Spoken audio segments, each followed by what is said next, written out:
అసలు సమస్య రాకుండా చూసుకోవడమే మగాడి బాధ్యత, మొగుడి బాధ్యత.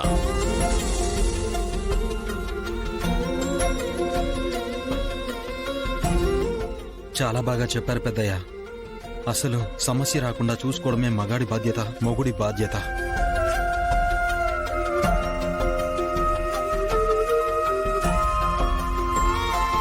ఈ మాట నాలాంటి మగాళ్ళందరికీ, మొగుళ్ళందరికీ కూడా వర్తిస్తుంది పెద్దయ్య.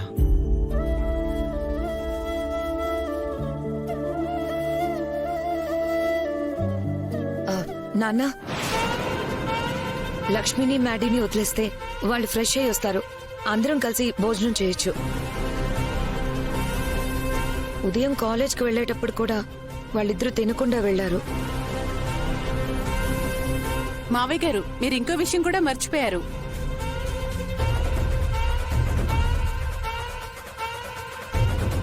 అదే మావయ్య గారు, మన సింధూజాక్షిని చెకప్ కోసం హాస్పిటల్కి తీసుకెళ్దాం అనుకున్నాం కదా.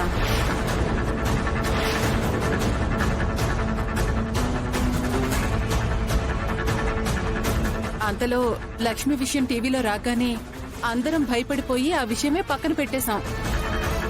ఈ పిన్ను కొర్తి తాతయ్య మర్చిపోయిన విషయాన్ని మళ్ళీ గుర్తు చేసింది. ఈరోజు ఎలాగూ సమయం మించిపోయింది కాబట్టి రేపు తీసుకెళ్దాం అనుకున్నాను, అంతే. ఓ,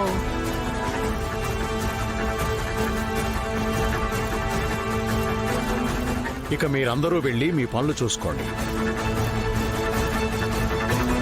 అమ్మా శ్రీలక్ష్మి, నేనొచ్చి కళాశాల యాజమాన్యంతో మాట్లాడతాను.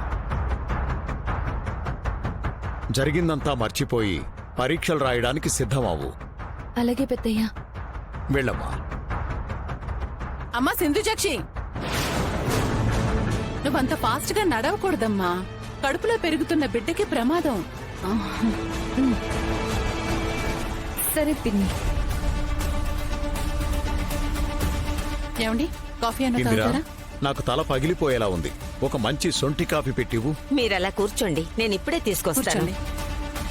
అక్క, పదండి, పద.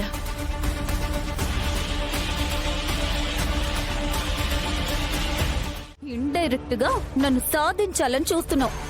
అది జన్మలో జరగని పని. నా మీద నీ చెయ్యి కాదు కదా, నీ నీడను కూడా నేను పడినివ్వను. నేను కూడా అంతే సింధూజాక్షి గారు. మీరు నన్ను భర్తగా యాక్సెప్ట్ చేసే వరకు కలలో కూడా మీ గురించి తప్పుగా ఆలోచించను.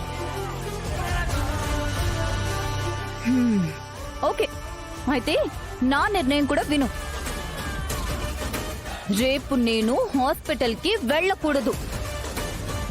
ఒకవేళ వెళ్లాల్సి వస్తే, తాతయ్య వాళ్ళకి నా గురించి నిజం తెలియాల్సి వస్తే, అప్పుడు నేనే నిజమేంటో తాతయ్యకి చెప్పేస్తాను. బలవంతంగా నన్ను నీ దగ్గరికి పంపలేరన్న క్లారిటీ వాళ్ళకిచ్చేస్తాను. అయినా నన్ను శ్రీముఖలింగానికి పంపించాలని అనుకుంటే నీతో పాటు మీ ఇంటికొచ్చేది నేను కాదు, నా శవం. అయినా నన్ను అర్థం చేసుకోలేని వాళ్ళ మధ్యలో బతకడం కంటే చచ్చిపోవడం మేలు, చచ్చిపోవడం మేలు.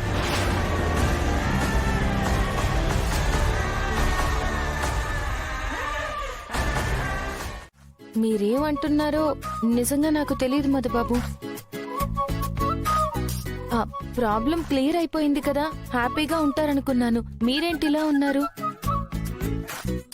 అసలు లేట్ అయినది మధుబాబు. త్రిష గురించి ఆలోచిస్తున్నారా? అవును, మొత్తం ఆ త్రిష వల్లే ఇలా జరిగింది.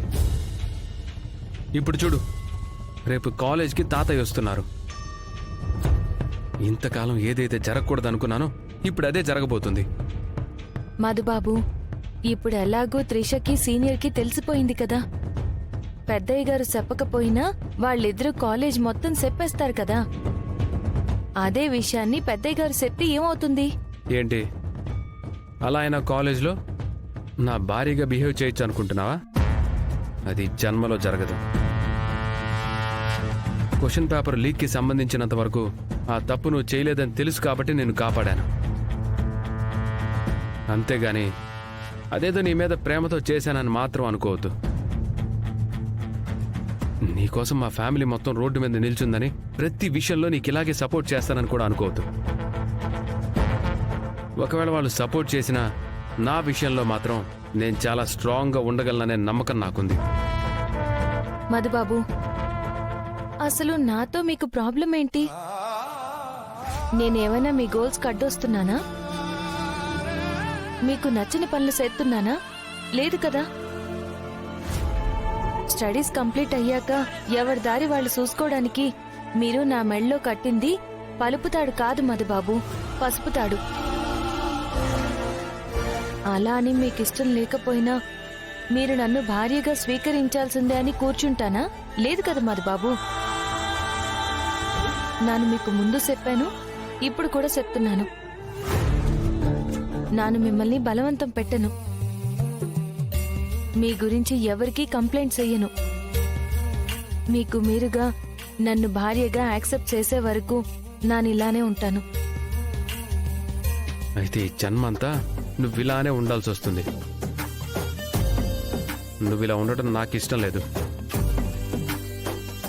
నా వల్ల నీ లైఫ్ ఇలా అయిపోతుందనే గిల్టీనెస్ నేను భరించలేను. నాకు సినిమా హీరో అవ్వటం తప్ప వేరే డ్రీమ్ లేదు, ఉండదు కూడా. హలో హీరో గారు, మన సినిమా హీరోలందరికీ పెళ్ళాలున్నారు. అందులో కొందరు హీరోలు అయ్యాక పెళ్లిళ్ళు చేసుకున్న వాళ్ళుంటే మరికొందరు పెళ్లిళ్ళు చేసుకుని కూడా హీరోలు అయ్యారు. మీరు హీరో అవడానికి నానేం అడ్డురాను. హే, నువ్వు నా పక్కన ఉన్నన్ని రోజులు నేను హీరో అవ్వలేను. ఆ ఆలోచన కూడా చేయలేకపోతున్నాను. హలో మాస్టారు,